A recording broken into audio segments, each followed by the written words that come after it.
A palavra de hoje é: quem compara, para, quem admira, mira.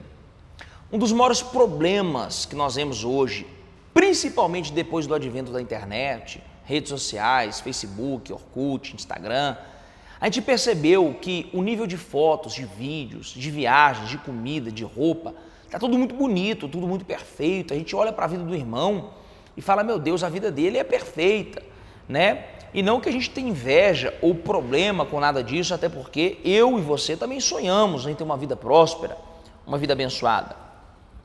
Mas a questão é que isso já agravou um problema que já existia no homem.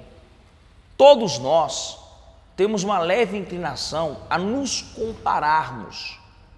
Como assim? A gente fica medindo quem tem mais like, quem tem mais curtida, quem é mais famoso, quem ganha mais dinheiro, quem é mais querido, quem é mais amado. Enfim, esses sentimentos, quando a gente não é muito bem resolvido na nossa identidade, quando a gente não é uma pessoa curada, liberta, né, feliz, alegre, realizada, essas comparações podem gerar uma disputa muito grande, uma rivalidade desnecessária. Às vezes estamos brigando com pessoas que poderiam ser nossos irmãos. Às vezes estamos disputando com pessoas que poderiam estar nos abençoando e nós também sendo bênção na vida delas. Tudo por causa desse mal, vou falar assim rasgado, desse demônio chamado comparação.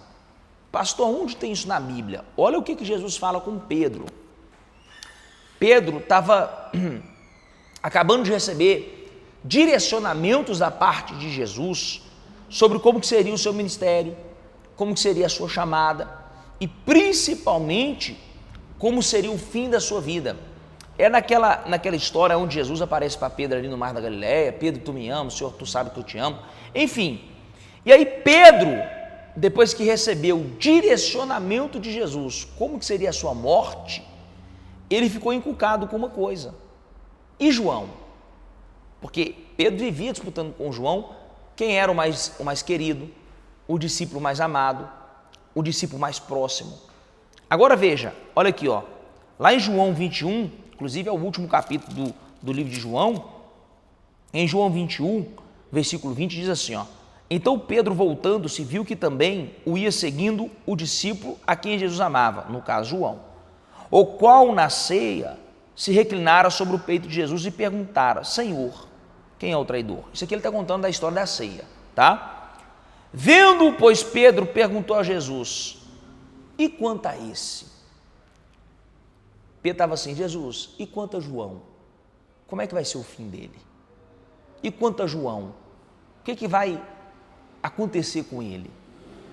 Aí, olha a resposta de Jesus para Pedro. Por quê? Pedro estava se comparando. Pedro estava disputando com João. E aí Jesus responde assim, ó: respondeu-lhe Jesus: se eu quero que ele permaneça até que eu venha, o que te importa? Quanto a ti, segue-me. Se eu quero que ele permaneça até que eu venha.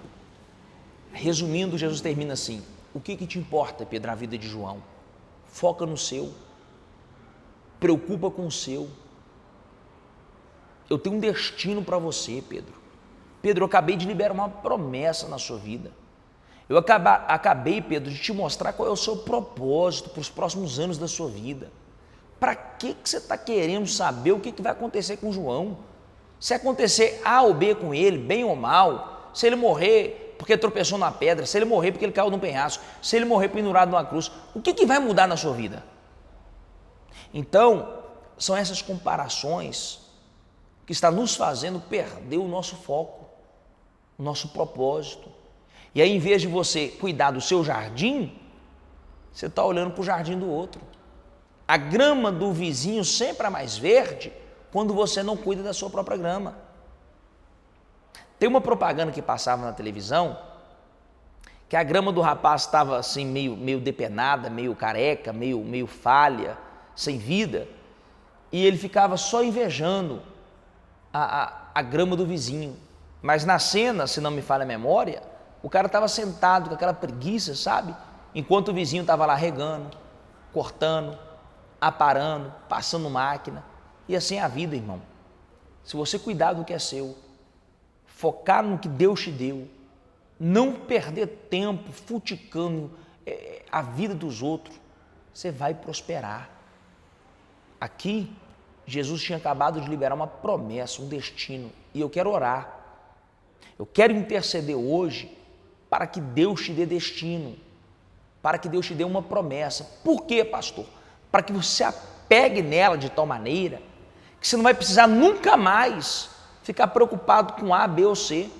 Por exemplo, em Belo Horizonte tem inúmeros pastores maravilhosos, com igrejas lindas, igrejas prósperas, igrejas grandes, tá certo? Mas eu não fico olhando para isso.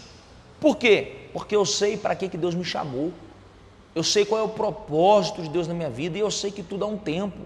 Então eu só quero fazer aquilo que Deus me chamou para fazer bem feito.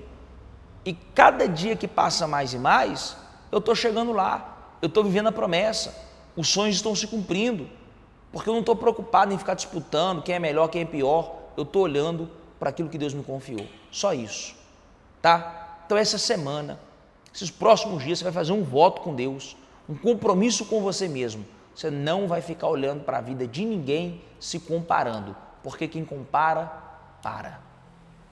Vamos orar? Para que esse sentimento maligno, carnal, invejoso, saia ou nem entre no nosso coração, para que a gente possa focar, nos dedicar somente naquilo que Deus nos chamou. Sendo assim, a promessa vai se cumprir e nós vamos viver o sonho da parte do Senhor. Amém? Pai, muito obrigado, porque o Senhor está nos dando sabedoria através da Tua palavra, discernimento. Nos livra, Pai, desse sentimento maligno. Eu oro para que essa pessoa, se ela está sofrendo, Pai, porque ela está vendo A, B ou C na frente dela, realizando sonhos primeiros do que ela, dê a ela também, ó Deus, capacidade de estudar, de ler, de trabalhar, de se dedicar cada vez mais, de eliminar os erros, eliminar, Pai, aquilo que está atrapalhando o crescimento e o desenvolvimento.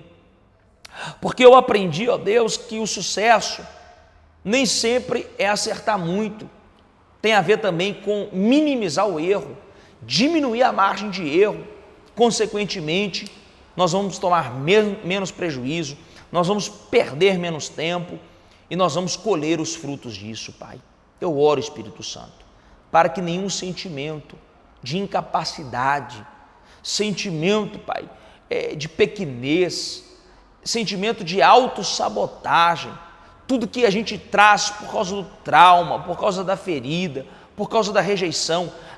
Espírito Santo, entre agora, Pai, na mente, no coração, na vida desse meu irmão e dessa minha irmã, liberando cura sobre a alma, sobre o coração, para que ele nunca mais, Pai, se sinta inferiorizado, tenha complexo de inferioridade, sinta que o Senhor não é na vida dele. Não, Pai, encha ele de coragem, encha ele de ousadia, essa pessoa de coragem, de intrepidez, de foco e principalmente, Pai, dê um propósito, dê um destino. Eu oro porque só o Senhor pode fazer isso, não há outro além de Ti. O Senhor é o autor e consumador da nossa vida e da nossa fé. Então, Pai, eu quero liberar que tudo que estava travado e amarrado, que a pessoa não conseguia enxergar o futuro dela, essa pessoa que não consegue enxergar o que o Senhor tem para ela para os próximos anos, traz clareza de propósito, traz direcionamento, Pai, para que ela possa focar nisso e viver cada uma das Tuas promessas. Assim eu abençoo por mais uma semana este meu irmão, essa minha irmã, com a graça do nosso Senhor Jesus Cristo. Amém e amém. Amém, meu querido? Antes de encerrar, te peço apenas carinhosamente um único favor. Se for possível, querido, deixa seu comentário aqui. Eu quero orar por você e cada um que colocar um comentário, eu vou mandar um versículo bíblico que vai ser uma promessa de Deus para a sua vida. Cada um que mandar um comentário, eu vou estar aqui orando por você. E se você puder também compartilhar esse vídeo, se você puder copiar e colar o link, mandar no grupo do WhatsApp, mandar para os seus amigos, eu tenho certeza que Deus está querendo falar através desse vídeo no coração de alguém. Seja um instrumento dos céus. Que Deus te abençoe. Até a próxima.